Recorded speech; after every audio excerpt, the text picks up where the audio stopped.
Genesis 14. At the time when Amraphel was king of Shinar, Arioch king of Elasar, Chedorlaomer king of Elam, and Tidal king of Goyim, these kings went to war against Bera king of Sodom, Birsha king of Gomorrah, Shinab king of Admah, Shemaber king of Zeboim, and the king of Bela, that is, Zoar. All these latter kings joined forces in the valley of Siddim, that is, the Dead Sea Valley. For 12 years they had been subject to Chedorlaomer, but in the 13th year they rebelled. In the 14th year, Chedorlaomer and the kings allied with him went out and defeated the Rephaites in Ashtoreth Karnaim, the Zuzites in Ham, the Emites in Shaveh Kiriathaim, and the Horites in the hill country of Seir, as far as El Paran near the desert. Then they turned back and went to En-Mishpat, that is Kadesh, and they conquered the whole territory of the Amalekites as well as the Amorites who were living in Hazazon Tamar. Then the king of Sodom, the king of Gomorrah, the king of Admah, the king of Zeboim, and the king of Bela, that is, Zoar, marched out and drew up their battle lines in the valley of Siddim against Chedorlaomer, king of Elam, Tidal, king of Goyim, Amraphel, king of Shinar, and Arioch, king of Elasar, 4 kings against 5. Now the valley of Siddim was full of tar pits, and when the kings of Sodom and Gomorrah fled, some of the men fell into them, and the rest fled to the hills.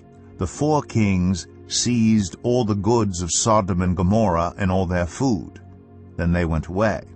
They also carried off Abram's nephew Lot and his possessions, since he was living in Sodom. A man who had escaped came and reported this to Abram the Hebrew. Now Abram was living near the great trees of Mamre, the Amorite, a brother of Eshcol, and Aner, all of whom were allied with Abram.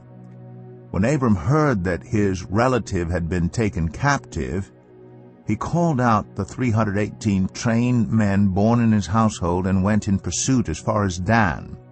During the night Abram divided his men to attack them, and he routed them, pursuing them as far as Hobah, north of Damascus. He recovered all the goods and brought back his relative Lot and his possessions, together with the women and the other people. After Abram returned from defeating Chedorlaomer and the kings allied with him, the king of Sodom came out to meet him in the valley of Shaveh, that is, the king's valley.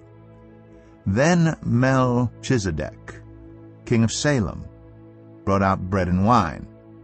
He was priest of God Most High, and he blessed Abram, saying, Blessed be Abram by God Most High, Creator of heaven and earth, and praise be to God Most High, who delivered your enemies into your hand. Then Abram gave him 1/10 of everything. The king of Sodom said to Abram, Give me the people and keep the goods for yourself. But Abram said to the king of Sodom, with raised hand, I have sworn an oath to the Lord, God Most High, Creator of heaven and earth, that I will accept nothing belonging to you, not even a thread or the strap of a sandal, so that you will never be able to say, I made Abram rich. I will accept nothing but what my men have eaten, and the share that belongs to the men who went with me, to Aner, Eshcol, and Mamre. Let them have their share.